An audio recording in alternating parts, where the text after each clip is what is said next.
Japonska je otoška država v vzhodnem delu Azije. Sestavljena je iz tisočev otokov, vendar so 4 največji, med njimi Hokaido, Honshu, Shikoku in Kyushu. Med najstarejše znane skupnosti tukaj spadajo ljudje, ki jih danes imenujemo džomon. Preživljali so z lovom, ribolovom, nabiranjem rastlin in izdelovanjem lončenine, ki so jo okraševali z vzorci iz vrvi. Kasneje so prišle nove skupine iz celinske Azije, predvsem s Korejskega polotoka. Prinesli so bolj sistematično gojenje riža, uporabo železa in brona ter nove načine življenja. To obdobje imenujemo obdobje Jajoi. Zaradi kmetovanja je bilo več hrane, zaradi tega so se skupnosti povečale in prebivalstvo je naraslo. Toda hkrati s povečanjem hrane so se pojavili tudi spori za zemljo in oblast. Nekatere družine so postale bogatejše in močnejše od drugih. Sčasoma so nastale majhne državice s svojimi voditelji. V 3. in 4. stoletju našega štetja okrepila se je skupina voditeljev v regiji Jamato, ki se nahaja na območju današnje prefekture Nara. Imenujejo jih dvor Jamato. Niso takoj nadzorovali celotne Japonske. Sprva so bili le ena izmed številnih mogočnih skupin, toda s pomočjo zavezništev, vojn in povezovanja z drugimi klani so postopoma širili svojo moč. Najvišji vodja dvora Jamato je postal izvor položaja, ki ga danes imenujemo cesar Japonske. Kitajska in Koreja sta prav tako močno vplivali na razvoj starodavne Japonske. Z Korejskega polotoka in Kitajske je na Japonsko prišlo novo znanje o pisanju, gradnji stavb, upravljanju, medicini in še več. Ena najpomembnejših stvari, ki so prišle, je bil budizem. Po tradicionalnih zapisih je bil uradno predstavljen na dvoru Jamato v 6. stoletju našega štetja, prišel pa je iz kraljestva na Korejskem polotoku, imenovanega Bekje. Ni popolnoma jasno, ali se je to zgodilo leta 538 ali 552. Vendar je očitno, da je vpliv budizma na Japonskem hitro narasel. Pravzaprav stara prepričanja Japoncev niso tako izginila, ko je prišel budizem. Namesto tega so še naprej sledili šintoizmu, svojemu starodavnemu verovanju o duhovih v naravi in svojih prednikih. In zaradi tega je veliko Japoncev začelo uporabljati verovanja in obrede tako iz budizma kot iz šintoizma. Ko se je dvor Jamato krepil, je poskušal tudi bolj organizirati vlado. Leta 645 našega štetja so začeli niz reform imenovanih Tajka reforme. Namen teh reform je bil okrepiti cesarja in zmanjšati moč velikih klanov. Vlada je prav tako poskušala postaviti zemljo in prebivalstvo pod bolj neposreden nadzor cesarskega dvora. Ta sistem temelji na načinu upravljanja Kitajske. Zaradi tega so nastali uradniki, davki, popis prebivalstva in province, ki so bile upravljane v imenu cesarja. Vendar ni bilo lahko uresničiti vseh teh sprememb. Močne družine so še vedno imele obsežna zemljišča in velik vpliv. Ker so bila nekatera območja daleč od prestolnice, je imela cesarska vlada težave z neposrednim nadzorom celotne države. Leta 794 našteta cesar Kanmu preselil prestolnico v Heian-kyo. To območje je današnji Kyoto. Tukaj se je začelo obdobje Heian, ki je trajalo skoraj 400 let. V Kyotu je živel cesar, kraljeva družina in najbogatejši plemiči. Zgradili so velike palače, templje, vrtove in razkošna bivališča. Japonska kultura je prav tako zacvetela. V tem obdobju so Japonci razvili tudi enostavnejši način pisanja, imenovan kana. Ta je bil lažji za uporabo v njihovem jeziku kot izključno kitajski znaki. Zaradi tega se je povečalo število pesmi, dnevnikov in zgodb, napisanih v japonščini. Ena najbolj znanih del iz tega obdobja je zgodba o Genjiju, ki jo je napisala Murasaki Shikibu, pisateljica na cesarskem dvoru. Medtem ko so bili plemiči v Kyotu zaposleni s kulturo, ceremonijami in tekmovanjem za položaje, počasi so izgubljali nadzor nad oddaljenimi provincami. Posledica tega je bila, da se je v provincah povečalo število velikih posesti, ki jih centralna vlada ni več nadzorovala. Zaradi tega so lastniki zemljišč v provincah najemali oborožene može, da bi varovali svoje posesti, pobirali davke in se borili proti sovražnikom. Iz tega so nato zrasli bojevniki, imenovani samuraji. Samuraji niso takoj postali vladarji Japonske. Sprva so služili kot stražarji in bojevniki cesarja, plemic, templjev in bogatih posestnikov. Toda ko se je njihova vojska in ozemlje povečevalo, se je okrepil tudi njihov vpliv v politiki. Dva izmed najmočnejših bojevniških klanov sta bila Taira in Minamoto. Oba sta imela povezave s cesarsko družino, vendar je bil velik del njune moči osnovan na provincah in samurajih, ki so jim sledili. V 12. stoletju sta bila oba klana vpletena v spopade. Šlo je za to, kdo naj bi imel največji vpliv na cesarja in cesarski dvor. Leta 1156 je izbruhnila Hogenova vstaja zaradi spora znotraj cesarske družine in med plemiči, ki so podpirali različne strani. Po nekaj letih so se glavni bojevniški klani ponovno spopadli v Heiji vstaji. Zmagal je klan Taira pod vodstvom Taire no Kiyomorija. Zaradi zmage je prevzel nadzor nad velikim delom cesarske vlade v Kyotu, toda njihova moč ni trajala dolgo. Jeza drugih plemičev in bojevniških družin je naraščala zaradi prevelikega nadzora Taira nad vlado. Eden tistih, ki so se jim uprli, je bil klan Minamoto. Leta 1180 se je začela vojna Genpei. To je bila obsežna vojna med Taira in Minamoto. Trahala je skoraj 5 let. Na koncu so Minamoto premagali Taira leta 1185. Najmočnejši voditelj po vojni je postal Minamoto no Yoritomo. Namesto da bi vladal iz Kjota, je vzpostavil lastno vojaško vlado v Kamakuri. To je bilo mesto daleč od cesarskega dvora. Cesar je ostal v Kjotu in je še naprej veljal za najvišji simbolični voditelj Japonske. Toda pravi nadzor nad vojsko, zemljišči in številnimi vladnimi odločitvami je prevzel Yoritomo. Leta 1192 dobil je naziv šogun. Šogun je najvišji vojaški poveljnik. V resnici pa je bil Yoritomo najmočnejši vladar Japonske. Tukaj se je začel kamakurski šogunat in dolgo obdobje, ko so bili vojaški voditelji pravi vladarji države. Več stoletij. Cesar bo ostal pomemben simbol Japonske, toda šogun in samuraji bodo imeli večino moči. In kmalu se bo nova vojaška vlada soočila s svojim največjim preizkusom. Iz celinske Azije prihaja vojska mongolskega imperija, eden največjih in najbolj strašnih imperijev v zgodovini. In tukaj je, mir nove vojaške vlade v Kamakuri ni trajal dolgo. Iz celinske Azije se je mongolski imperij pod vodstvom Kublaja Kana, vnuka Džingiskana, razširil. Nadzoroval je že velik del Kitajske in Koreje. In želel je, da tudi Japonska prizna njegovo moč. Kublaj Kan je poslal sporočila na Japonsko. Zahteval je, da se država podredi njegovi oblasti. Kamakura šogunat tega ni sprejel. Zaradi tega so se Mongoli začeli pripravljati na veliko invazijo. Leta 1174 prva mongolska sila je prispela na Kyushu. Na Kyushu, v jugozahodnem delu Japonske. Vojsko so sestavljali mongolski, kitajski in korejski vojaki. Bolj organizirano so se borili kot skupina in uporabljali so puščice, eksplozivno orožje ter različne vojaške taktike. Samuraji niso bili vajeni takšnega načina bojevanja. Pogosto so se borili eden na enega proti enemu nasprotniku. Medtem pa so Mongoli napadali hkrati. Kljub temu so Japonci nudili močan odpor.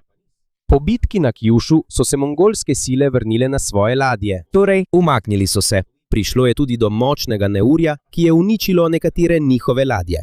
Vendar pa je pomembno pojasniti, da ni bil samo vihar razlog za njihov umik. Velik vpliv je imel tudi odpor Japoncev ter težave mongolske vojske z oskrbo in vodstvom. Kljub temu se Kublaj Kan ni odnehal. Leta 1191 poslal je še večjo invazijsko silo. Tokrat pa je bila Japonska bolje pripravljena. Japonci so zgradili dolge zidove ob obali Hakate, da bi Mongolom otežili izkrcanje. Po dnevi in po noči so napadali sovražnikove ladje z majhnimi čolni. Bitka je trajala več tednov. Nato je območje prizadel izjemno močan tajfun. Veliko mongolskih ladij se je zaletelo, poškodovalo ali potonilo. Japonci so te viharje kasneje poimenovali kamikaze, kar pomeni božanski veter, saj so verjeli, da so ti rešilni vetrovi rešili Japonsko pred invazijo. Japonska je preživela, vendar je bila cena visoka. Kamakura šogunat je veliko porabil za gradnjo obrambe in vzdrževanje vojakov. Ker pa niso osvojili nove zemlje, tudi ni bilo dovolj zemlje ali bogastva, ki bi ga lahko razdelili samurajem kot nagrado. Veliko samurajev je menilo, da niso bili ustrezno poplačani, potem ko so branili državo. Zaradi tega je njihovo zaupanje v kamakurski šogunat postopoma oslabelo. To je izkoristil cesar Go-Godaigo, cesar Japonske v zgodnjem 14. stoletju. Želel je vrniti pravo moč vlade v cesarski dvor v Kjotu. Leta 1333 je sprožil upor proti Kamakura šogunatu. Nekateri mogočni samurajski poveljniki so se mu pridružili. Eden izmed njih je bil Ashikaga Takauji, ki je prej služil kamakurski vladi. Kamakura šogunat je padel in cesarju Go-Godaigu je bila začasno vrnjena oblast nad vlado. Vendar pa veliko samurajev s tem ni bilo zadovoljnih. Imeli so občutek, da je cesar dal več položajev in nagrad plemičem na cesarskem dvoru kot bojevnikom, ki so mu pomagali do zmage. Eden tistih, ki so se uprli cesarju, je bil Ashikaga Takauji. Premagal je sile cesarja Go-Godaiga in ustanovil novo vojaško vlado v Kjotu. Leta 1338 Takauji je bil priznan kot šogun. S tem se je začel šogunat Ashikaga. Toda čeprav je bil nov šogun, ni imel popolnega nadzora nad celotno Japonsko. V različnih provincah so postali močnejši regionalni gospodje, imenovani daimjo. Daimjo je bil mogočen posestnik zemlje, ki je imel svoje lastne samuraje, grad in ozemlje. Zavezništva so sklepali, kadar je bilo potrebno. Pogosto pa so se tudi bojevali, da bi razširili svoje ozemlje in moč. Nemiri so se še povečali leta 1467, ko je izbruhnila vojna Onin. Začelo se je zaradi spora o tem, kdo bo nasledil šoguna. Toda hitro se je to spremenilo v večji spopad med mogočnimi daimjoji. Velik del Kjota je bil uničen, šogunat Ashikaga pa je še bolj oslabil. Po vojni Japonska se je razdelila na številna ozemlja, ki so jih skoraj neodvisno vodili daimjoji. To obdobje imenujemo obdobje Sengoku ali obdobje vojskujočih se držav. Vojna je bila skoraj neprekinjena. Daimjoji so gradili gradove, krepili so svoje vojske in se borili proti svojim sorodnikom in nekdanjim zaveznikom. V tem obdobju so postale znane nekatere skupine, ki jih danes imenujemo ninja. Običajno so jih uporabljali za zbiranje obveščevalnih podatkov, vohunjenje, vstopanje na sovražnikovo ozemlje in druge skrivne naloge. Niso bili kot skrivnostni bojevniki, ki jih pogosto vidimo v filmih. Večina njihovega dela je bila zbiranje informacij in izvajanje nalog, ki jih daimjo ni želel opraviti javno. Obstajali so tudi budistični bojevniki, menihi, imenovani sohei. Monihi. Nekateri templji so imeli lastno zemljo in oborožene privržence. Zato so sodelovali tudi v političnih in vojaških konfliktih. Medtem ko so se daimjoji bojevali, je na Japonsko prišla nova tehnologija. Leta 1543 ladja s portugalskimi trgovci je zaneslo do Tanegashime, otok južno od Kjušuja. S seboj so prinesli puško na sten. Predtem so Japonci že uporabljali smodnik na različne načine. Toda takšna ročna strelna orožja so bila zanje nekaj novega. Lokalni daimjo je kupil puške in naročil japonskim obrtnikom, naj izdelajo svojo različico. Hitro so se naučili, kako jih izdelovati. V nekaj letih so delavnice na Japonskem že izdelovale veliko pušk na sten, ki so jih imenovali tudi Tanegashima, po imenu otoka, od koder izvirajo. Puška ni takoj zamenjala meča in loka. Počasi se je polnila in bila je težko uporabna v dežju. Toda ko je veliko vojakov hkrati streljalo, je lahko premagala tudi izkušenega samuraja. Zaradi tega so daimjoji hitro vključili strelno orožje v svoje vojske. Skupaj s trgovci so na Japonsko prišli tudi krščanski misionarji. Leta 1549 je prispel jezuit misionar Franz Xaver. Začel je uvajati krščanstvo v nekatere dele Japonske. Nekateri daimjo so sprejeli novo vero zaradi svoje vere. Drugi pa so sodelovali z misionarji in portugalskimi trgovci, ker so si želeli boljšega dostopa do trgovine in strelnega orožja.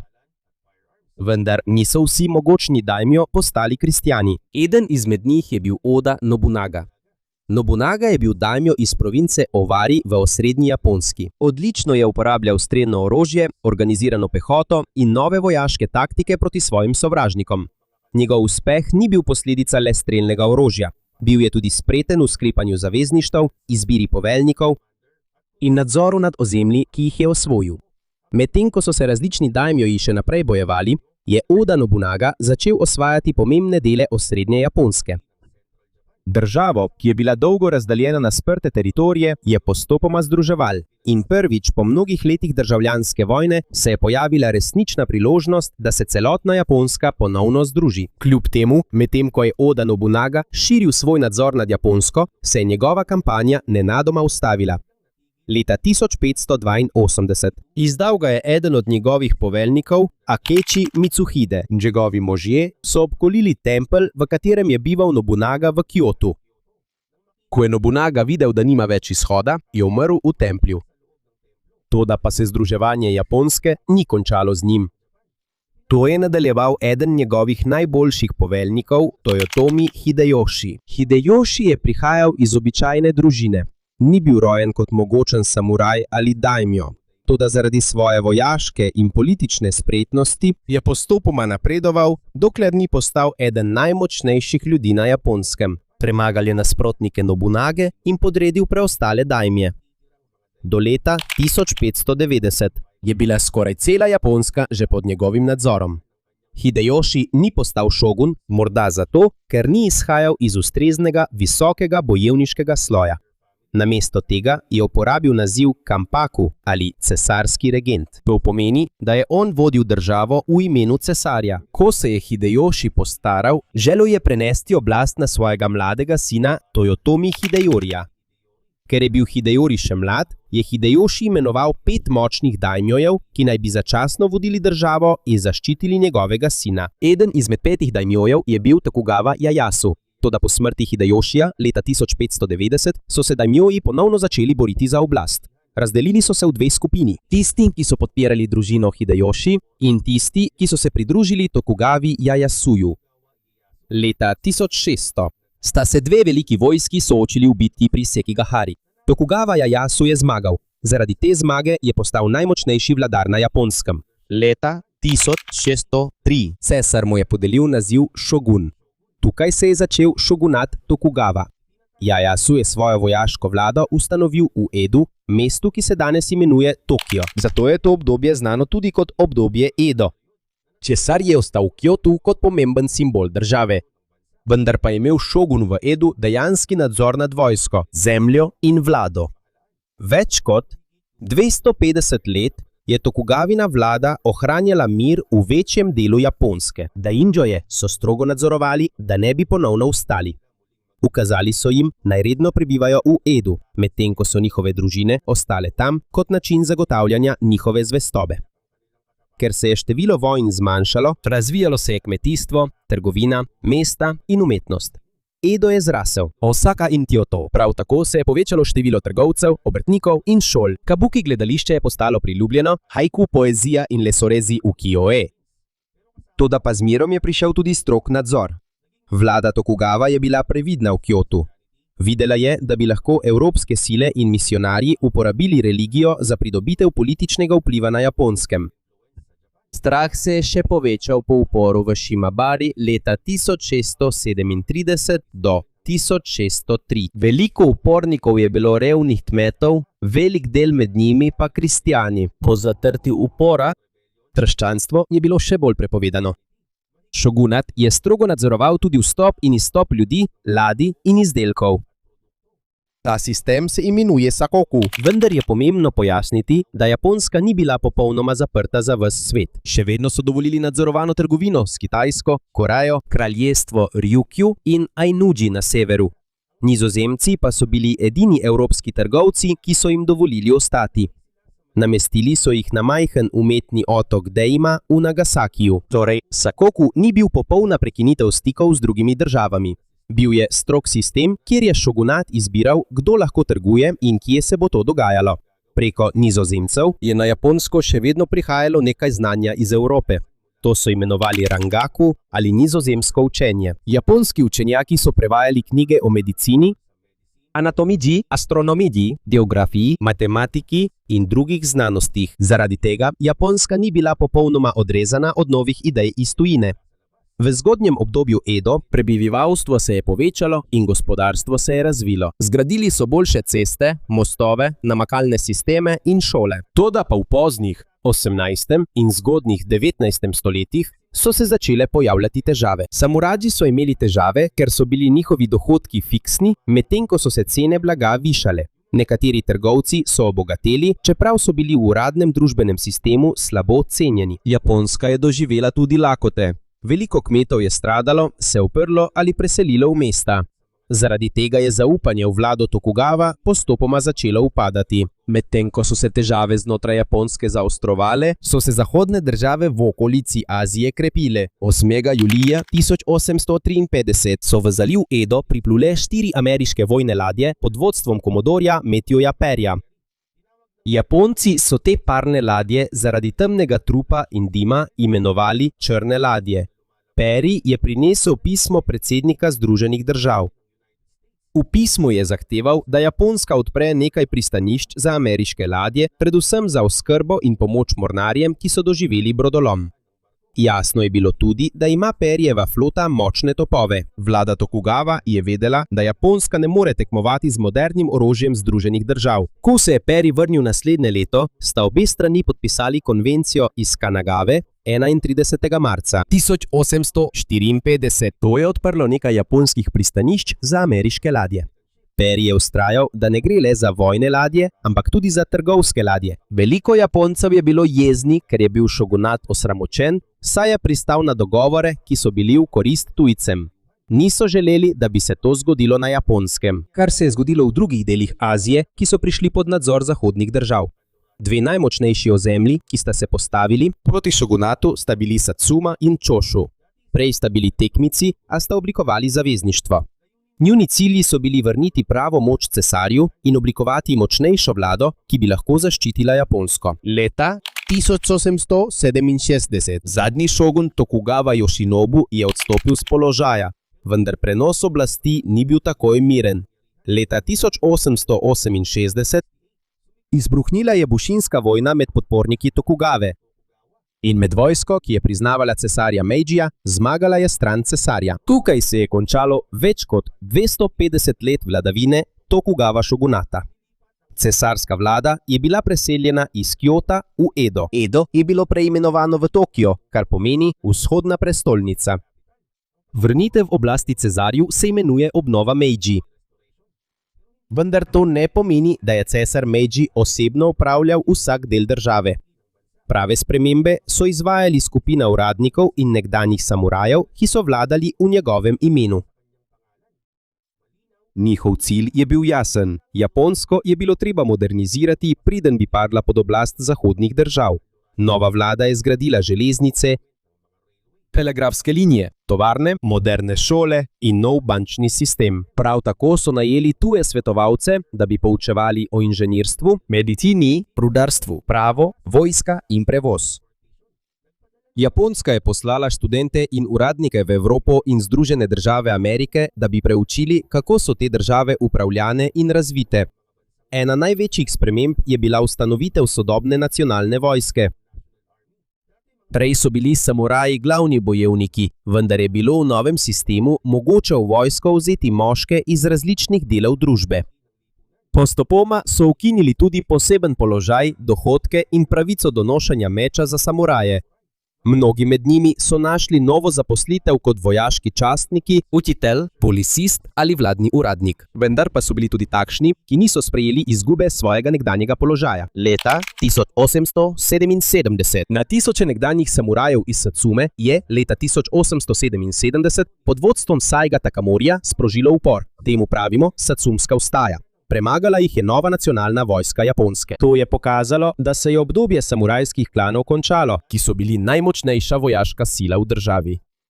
V samo nekaj desetletjih se je Japonska iz države, ki so jo vodili daini in samuraji, spremenila v moderno nacionalno državo s centralno vlado, nacionalno vojsko, tovarno, železnico in sodoben izobraževalni sistem.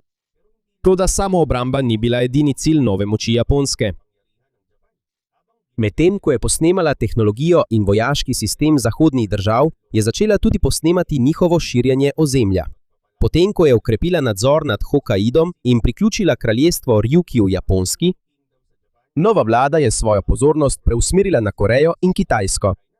Tukaj se bo začelo novo poglavje v zgodovini Japonske. Njeno vzpenjanje kot mogočno cesarstvo v Aziji. Potem, ko so modernizirali vojsko, Japonska je uporabila svojo novo moč za širitev ozemlja v Aziji. Leta 1894 se je začela prva kitajsko-japonska vojna proti dinastiji Čing na Kitajskem. Glavni predmet spora med državama je bil nadzor nad Korejo. Japonska vojska je bila bolj moderna in organizirana, zato je premagala Kitajsko. Po vojni Japonska je pridobila Tajvan in še dodatno okrepila svoj vpliv v Koreji. Leta 1902 je Japonska sklenila zavezništvo z Veliko Britanijo, da bi se soočila s širjenjem Rusije v vzhodni Aziji. Rusko-japonska vojna je izbruhnila leta 1904. V bitki pri Tsushimi leta 1905 je japonska mornarica skoraj uničila rusko floto.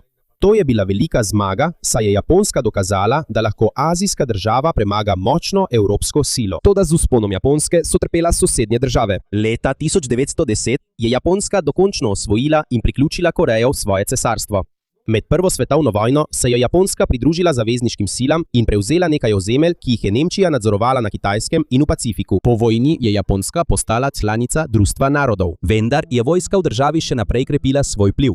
In prevladovalo je prepričanje, da mora Japonska pridobiti več ozemlja in surovin. Leta 1931 je japonska vojska zasedla Mandžurijo na severovzhodu Kitajske. Leta 1937 se je začela obsežna druga kitajsko-japonska vojna. Japonska je zasedla številna območja na Kitajskem, njeni vojaki pa so zagrešili krute zločine nad civilisti. Zaradi nenehnega širjenja Japonske so Združene države Amerike in druge države uvedle gospodarske sankcije. Omejili so tudi dobavo nafte, ki je bila ključnega pomena za japonsko vojsko. Leta 1940 je Japonska sklenila zavezništvo z Nemčijo in Italijo. Poimenovali so jih sile osi. 7. decembra leta 1941 japonska vojska je nenadoma napadla ameriško pomorsko bazo v Pearl Harborju na Havajih. Zaradi tega so Združene države Amerike vstopile v drugo svetovno vojno.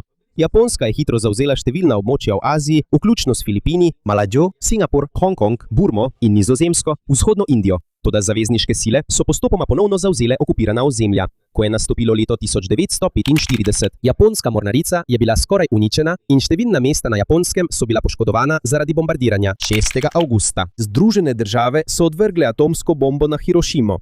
9. avgusta je bila še ena atomska bomba odvržena na Nagasaki. Na isti dan je Sovjetska zveza napadla japonske sile v Mandžuriji.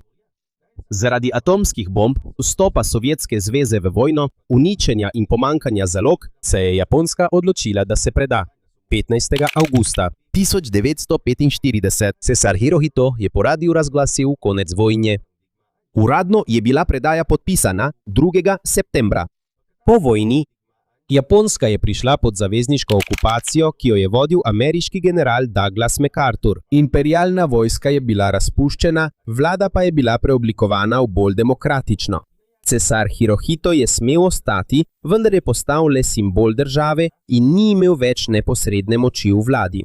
V novi ustavi Japonska se je odpovedala vojni kot načinu reševanja mednarodnih sporov. Namesto da bi ponovno gradili imperij, je država svojo moč usmerila v gospodarstvo, izobraževanje, industrijo in tehnologijo. Pod vodstvom voditeljev, kot je bil premier Shigeru Yoshida, je Japonska hitro zgradila tovarne in podjetja. Pomagala je tudi njena zveza z Združenimi državami Amerike in veliko povpraševanje po japonskih izdelkih. Do leta 1955 je japonsko gospodarstvo že preseglo raven pred vojno. Leta 1968 je postalo drugo največje kapitalistično gospodarstvo na svetu. Japonska je postala znana po izdelavi avtomobilov, kamer, televizorjev, elektronike in drugih izdelkov, ki jih prodajajo v različnih državah. V samo nekaj desetletjih je država, ki je bila skoraj uničena v drugi svetovni vojni, postala ena najbogatejših in najbolj naprednih držav na svetu.